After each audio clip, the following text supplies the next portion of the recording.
I'm going to show you how to instantly double your return on investment with this one really simple hack on a commercial property. Now, my name is Tong. I'm the CEO of Property Lions, and I've been in the commercial property industry for nearly 25 years. I'm going to show you very quickly how we've applied this one simple hack to literally double our return on investment on this real case study that we're doing right now for one of our clients. All right, so let's dive into it. First of all, let's define what is ROI. So ROI is basically your return on investment. So what does that mean? That means basically if you put in $1 investment into a property or into an asset, how much are you going to get back out? So for example, if you get $1 profit, that means your ROI is 100%, right? So, or alternatively, if your profit is just 20 cents, let's call it, then your return on investment, which is your cash on cash return, is just 20%. Right? And for example, if your profit at the end of the project is $2, let's say, then your ROI or your return on investment is 200%. All right. So why is ROI important and why do we track this? And the reason is every investor, as far as I know, unless you're Elon Musk or Jeff Bezos, you have limited resources. You have limited access to capital. So you want to make sure that every dollar counts. So whenever you put in $1 into an investment, you want to make sure that you get X amount coming out of it. Right. So looking at this particular deal, and I'm going to use high level numbers here just to make things a little bit easier to understand. We're basically looking at an abandoned DVD warehouse. So you can check out this video right here and you'll see what I'm talking about. So this abandoned DVD factory has a lot of infrastructure in there. So obviously they've got a lot of power. They basically got a massive sort of manufacturing area. They got a lot of cooling towers in the ceiling. So there's a lot of infrastructure in there that is basically irrelevant to 99% of businesses right now. Right. So what we've got essentially is a big warehouse, which is roughly about 3,500 square meters, and it's got a lot of crap in it, as you can see from the video and the photo, which nobody wants. The previous owner basically didn't know what to do with the property, didn't have the resources to make good the facility, to rip out all the infrastructure in there that is relevant to people right now, and the property's just been sitting vacant for probably the last 12 to 24 months. So for a very, very long time, and it's burning a hole in the pocket. He's probably paying somewhere around 20 grand a month just to keep this property, through obviously mortgage payments and land tax and outgoings and things like that. So the idea here is we want to be able to buy the property, and then we want to be able to then rip out all the non-essential infrastructure in there and then turn it back into just a regular warehouse. Okay. And speaking to a lot of agents in the area, and when we've spoken to at least half a dozen agents in there, they all know the property and they all say exactly the same thing, which is if you were to rip out all the infrastructure in there that is useless at the moment and turn it back into a standard warehouse, there's going to be a lot of demand for it, which is great for us. So here's the deal. So the price of the property is going to be $5 million to buy, and the cost of make good is going to be $500,000. Again, I'm using round numbers here. I mean, it's more like $532,000 and whatever, right? But anyway, I'm just going to use nice round numbers here. So to buy the property is going to cost $500,000, and then to do the renovation is going to cost to buy the property is going to cost $5 million, and then to renovate the property is going to cost about $500,000. So your total cost is going to be roughly $500,000 $4.5 million. Okay, pretty straightforward. Now, the great news is once we do the hard work and complete the project, the new value of the property is going to be somewhere between $7.5 to $8 million. Okay, so that's the indication that we've received from a number of real estate agents based on recent sales data, based on the research that we've done. So, which is amazing, right? Because there's a really clear upside. I mean, there's at least, you're looking at probably around $2 million profit, in this deal. Okay, great. So how does it work? What can we do? What's the hack? So let's look at this deal in a traditional manner. So traditionally, for you to fund this deal, you would probably go to the bank and say, hey, Mr. Bank, I want to borrow money to buy the property. And then, can I also get a bit of money, for the renovation? Now, usually the bank's going to say, well, look, that's fine. We'll lend you maybe up to 65% LVR on the purchase of the property. But sorry, we're not going to give you any money for the construction. That's going to have to come out of your own pocket. All right. Okay. So what does that mean? So that means that you would probably need to come up with, let's just do some quick maths here. So $5 million times 65% is what? Is $3,250,000. That's from the bank, which means you would need to come up with your own money. Sorry, I'm running out of space here, but basically you need to come up with the balance, right? Which is 5.5 million minus 3.25 million. That equals how much? You guys do the math real quick. $2.25 million. Okay, so you will need to have at least $2.25 million cash to do this project. Okay, all right. Well, the returns are still pretty good because we're looking at a $2 million profit. Okay, and you're going to need $2.25 million cash. So at the end of the project, the ROI is what? It's about 90%, isn't it? Okay, it's basically 2 million divided by 2.2. It's basically 88%. Okay, that's your return on investment if you did the project the traditional way. All right, what's the traditional way?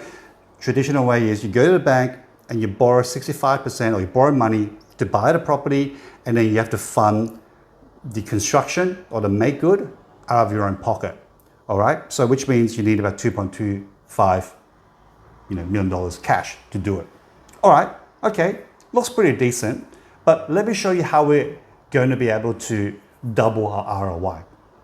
And we're going to do this by structuring the deal in a way that it benefits us. So what's really important, and I'm going to highlight this, is structuring, okay, the deal. It's all about how we structure the deal, because if we can't structure the deal properly, the plan doesn't work. Okay, so a bit of backstory. Again, this owner, the seller, I beg your pardon, they've owned a property for 20 plus years, and they've never had a problem with the property because the DVD factory had a thriving business. But when the DVD factory went out of business and went broke because of no one watches DVDs anymore, they were stuck with an empty property for about 24 months, which was just eating a hole in their pocket. So their motivation right now, their number one motivation is to stop the bleeding, okay? Is to stop the bleeding. Because at the moment, it's costing them, roughly $20K a month to keep the property. All right, it's pretty easy to calculate. You've got a property that's worth $5 million. You're probably going to have a $3 million sort of loan on it, and interest rates at 6.5%, 7%, plus your outgoings, your council rates, water rates, and whatnot. It's costing them roughly 20 grand a month. And what they want to do, their immediate objective is to stop the bleeding. So stop this negative cash flow every single month. Okay, and then number two objective is obviously, well, let's get rid of the problem. Okay, let's rid the problem. Okay, so the problem for them is holding on to a non-income producing asset. All right, great. So those two are sort of the main immediate objectives of the seller. So what can we do to solve these problems, okay, for the seller? So number one is we want to, stop their bleeding. And then also number two is we want to take the problem off their hands by buying a property. So what we actually did, how we structured the deal was basically, number one, we asked for a long settlement, so delayed settlement of 12 months.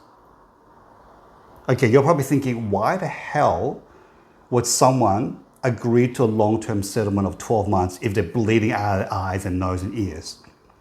Well, let me continue explaining the structure of the deal. So the first thing is we ask for long-term settlement. Number two, we ask for access for works, which means we want to be able to go into the property during the settlement period so that we can start ripping the stuff out. Okay, we'll start making good so that we can turn the property into a normal warehouse. Okay, but basically those two are the things that we asked for. And then obviously, we negotiated on price and all that type of stuff. So without any surprise, their immediate reaction was like, no, piss off. I'm already bleeding through my eyes, nose and ears. Why would I give you 12 months delayed settlement? And why the hell would I give you access? There's all these, potential issues and all that type of stuff. So what we actually did was we actually said, you know what? This is how we're going to help you help us. What we're going to do is we're going to agree to 5 million. Oops, too many zeros. We're going to do 5 million, but out of the 5 million, we're going to pay you a 10% deposit upfront. Okay? So that's going to cover all your expenses and all your outgoings and all your cash flow for the next 12 months, right? And on top of that, you get to pocket, $260,000 and you can spend it on whatever the hell you want, right? Great, okay? And this deposit is released. Okay, that's very important to understand. What does that mean? So usually when you buy a property and you exchange on a 10% deposit, that money usually goes to a trust account, a lawyer's trust account or the agent's trust account. So in this instance, we're saying, you know what, we'll release the full deposit to you during this 12 months period. In exchange, you give us access to the property. Okay, great. So we've solved problem number one, which is, them bleeding through their nose. Okay. And then what about all the other stuff in terms of like legality? What happens if, you don't do the works properly and, something stuffs up, blah, blah, blah. So the second thing that we've given them is insurance. Okay. So basically we'll be buying our own building insurance to protect the interest of the building and the interest of the seller. And we also ensure that the contractors, building insurance, and also the contractors have appropriate insurance as well so that they can complete their work and all that type of stuff properly, effectively. And then the third thing we promised them is that the seller approves the works before we start. So the seller knows exactly what we're doing. So we're not just going to go, hey, just give us the keys and we'll do whatever we want to the building. It's no, we have a specific scope of works that dictates, all right, this is what we do, this is what we're doing, this is what we're doing. We're going to strip out this aircon, we're going to strip out this wall, we're going to strip out this. So very detailed scope of works, which the seller will approve. And then the works will be exactly in accordance to that scope of works. Great, okay? So that's the structure of the deal. And then obviously what we can do now is put in the 500K a deposit. We could get access to the building, do it all up, and then even before the settlement happens, we can then apply for a valuation on the property at this range, and then complete the deal without any additional funds. So all we're putting in right now, right, just to recap, is all we're putting in terms of cash right now is number one, the 500K deposit. And then number two, the 500K of works. So our total cash investment is just $1 million as opposed to $2.25 million. Yeah, makes sense, right? So if our profit, let's work out what the actual ROI is now. Okay, so we've got $2 million profit sitting on the deal. And we're only putting in $1 million cash or investment. The ROI is pretty simple. Oops, that's not what I wanted, right? The ROI equals 200% versus the 88% that we were originally going to get if we did it a traditional way. So you can see just by structuring the deal properly through a series of very, I suppose, simple concepts, we're reducing our cash investment upfront significantly, which is now increasing our overall ROI, or we're more than doubling our ROI, which is amazing, right? Which is totally amazing. So just to explain very quickly in terms of like how we're going to sort of settle the property. So at the end of the construction, the property is going to be worth somewhere between $7.5 to $8 million. Okay, and then obviously we can now go to the bank and say, hey, Mr. Banker, we want 65% LVR on the end value of the property. So, how much money can you loan us? Well, the bank's probably going to say, well, yeah, we can probably loan you, if it's based off $8 million, we can probably loan you,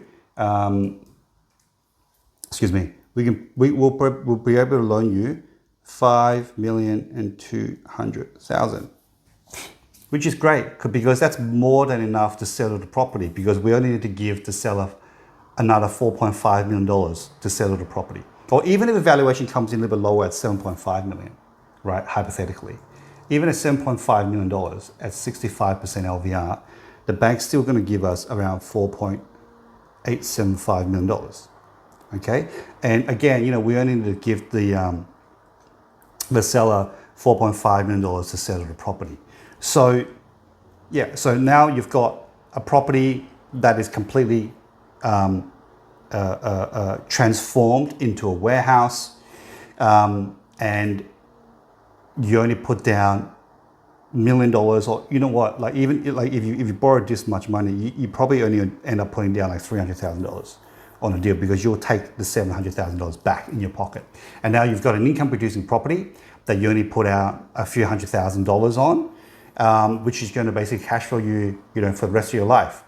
So guys, I hope you enjoyed this video. I hope the concept makes sense. And if you did enjoy it, then please hit the like button and subscribe. And most importantly, please share it with your friends, family, and colleagues as well. Because if you are serious about commercial property investments and you want to learn more about how these tricks, these hacks actually work, then definitely subscribe to watch more videos. I'll be providing more of these educational videos on an ongoing basis.